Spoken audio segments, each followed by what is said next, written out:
Hello everyone. Welcome to Dark Side of Man.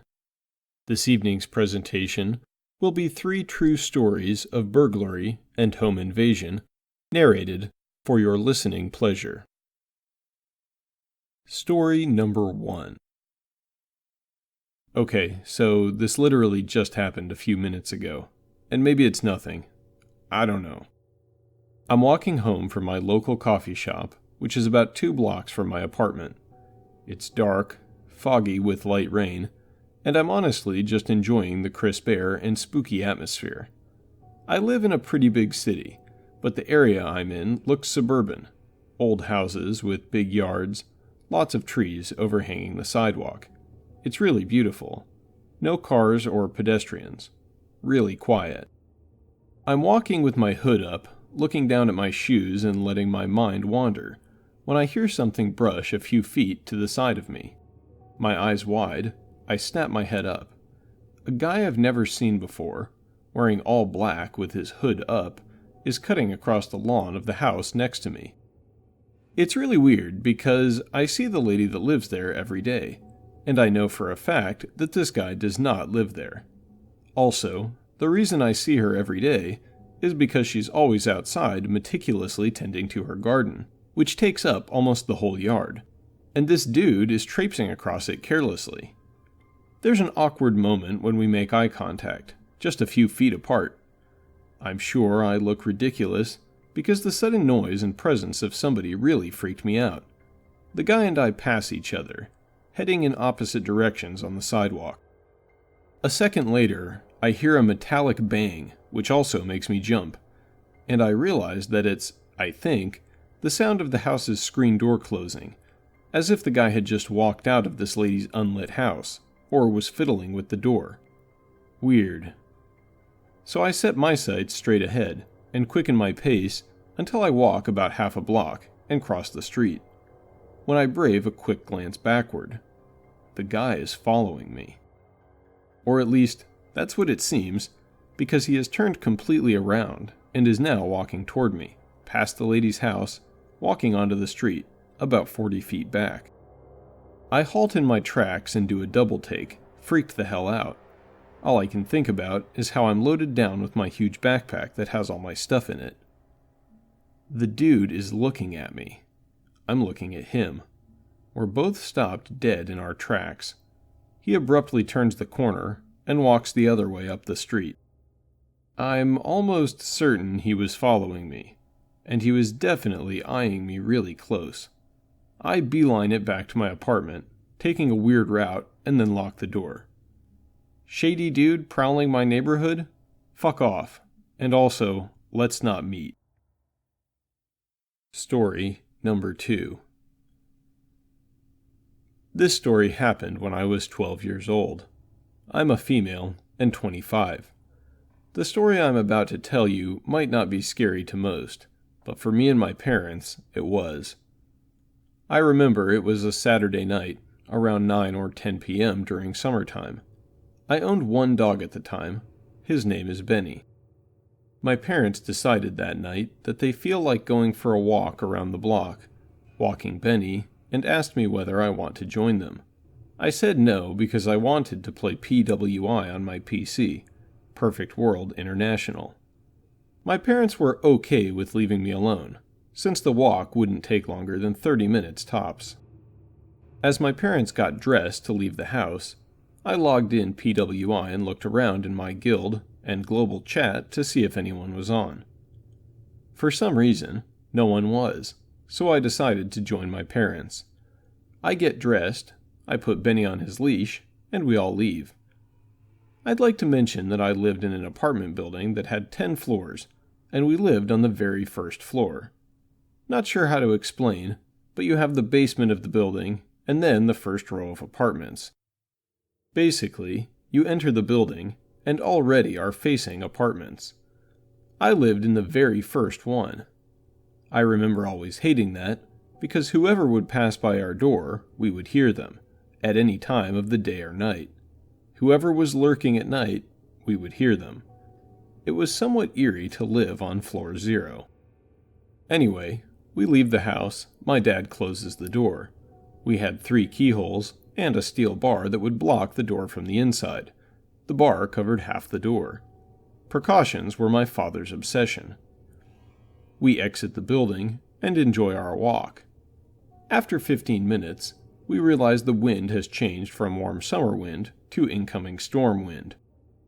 My mom makes the call to go back home, as Benny already did all his duties, so we all return. We open the building door, climb the 5 stairs to our door, and attempt to open it. And my father does the following: unlocks the first 3 locks, and then attempts to unlock the metal bar that holds the door locked. At that moment, my father pauses, turns around at us with the most serious face I've ever seen on him, and whispers to us to call the police and ring the neighbor's door. My mom goes to the second apartment, and the neighbor, who I will call Ted, comes out asking my father what happened. My dad whispered to him, covering the see-through hole of the door, "Someone is in our house. He or they are holding the door. Please stay here with my family and attempt to open it. I will be back." After saying that, I see my father rush, all by himself, around the building, in the dark. I say dark because we didn't have a streetlight on the side of our apartment facing the block garden. My dad disappears into the darkness. I go outside too, not following him too much, but only to hear if he's in trouble. He's my dad, don't judge me. As soon as I get out, I hear him shout, "Hey, you! Come back! Who the hell do you think you are? I called the police." At the same time I hear him shout, I look at Ted, who manages to open the door and enter the house. I go after them and enter my house. It no longer felt like my house. In just 15 minutes while we were walking, the home invaders made a complete mess of our house. All our shelves and wardrobes were pulled out, our clothes scattered all over the house. Benny's dry food was all over the floor, indicating they must have tripped in his bowls, probably not knowing we owned a dog. But what scared me the most was how organized they were. I say they because, after seeing the disaster that was left behind, we knew it was impossible for just one person to hold the door, steal, and organize what they would want to take with them. I say organized because the thieves put in our living room, all packed and ready, what they wanted to, but couldn't, steal. On the couch they placed our laptops, one of our TVs, my father's collection of coins, our phones, chargers, wallets, and even my father's camera. He's a photographer, and that week he had to attend a wedding. They didn't have enough time to steal all of that, so they just settled with some of my mom's jewelry and some pocket money. After seeing this, in my silly child mind, I rushed to my room to check my piggy bank. I always saved up money from whatever chores I did. It wasn't much, but it was my work and savings, and at that time, I thought they stole it too. When I enter my room, I see the metal bars covering my windows are cut open and my window broken. This is how they entered, through my room. My room is the only room facing the side of the building, and the one most secluded from views. Needless to say, I never felt safe in my own room, which I had to live in for the next 10 years of my life until I moved in with my fiancée. The police arrived. They start throwing white dust, I have no idea what that is, still, all over our house to find fingerprints. They take pictures, take our statements, analyze my room and window.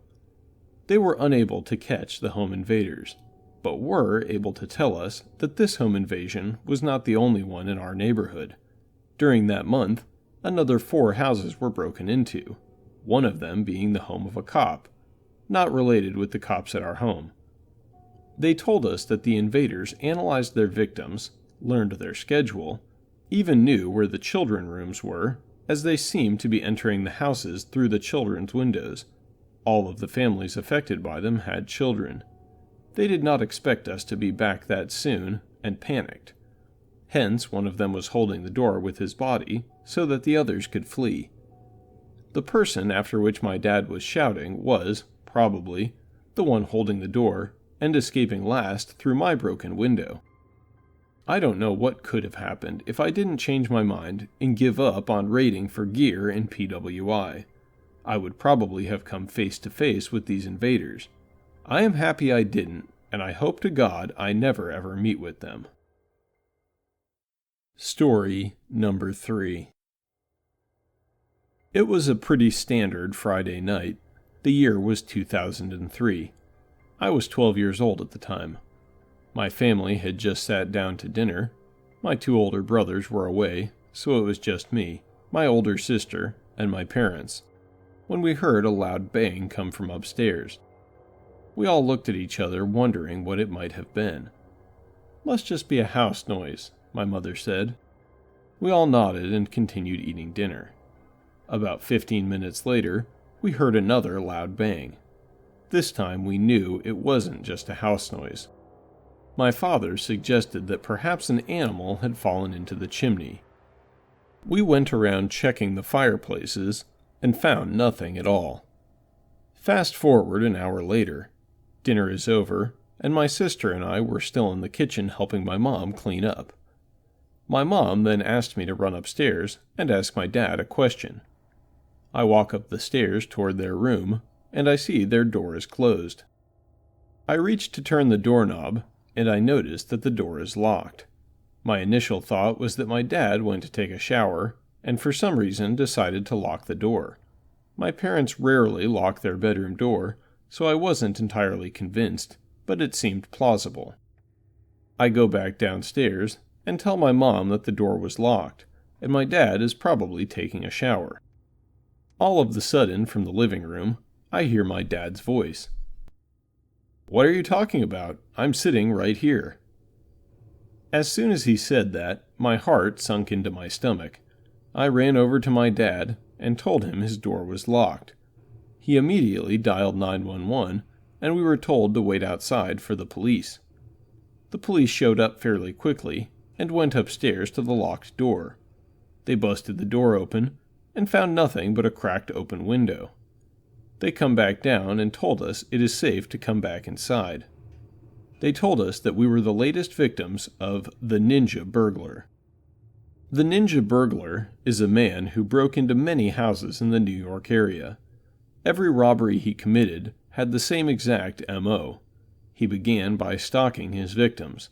He would watch them for weeks, taking notes on what time they left the house and what time they returned. He preferred to rob people when they were home, because chances are that the alarm is not set. What was odd about our situation was that our alarm was set at the time. However, my mom wanted to air out her closet that morning and opened the window. Although she did eventually close the window, she forgot to flip the switch that bypassed that window on the alarm system. It was the only window in the entire house that was off the alarm at that time. We are still unsure whether the Ninja Burglar knew that window was off the alarm, or if it was just a lucky guess. The ninja used a ladder from a nearby house that was under construction to climb up to the second-story window. He pried it open with a crowbar and hopped right in. He ended up stealing my mom's wedding ring, some cash from my father's wallet, and some other items.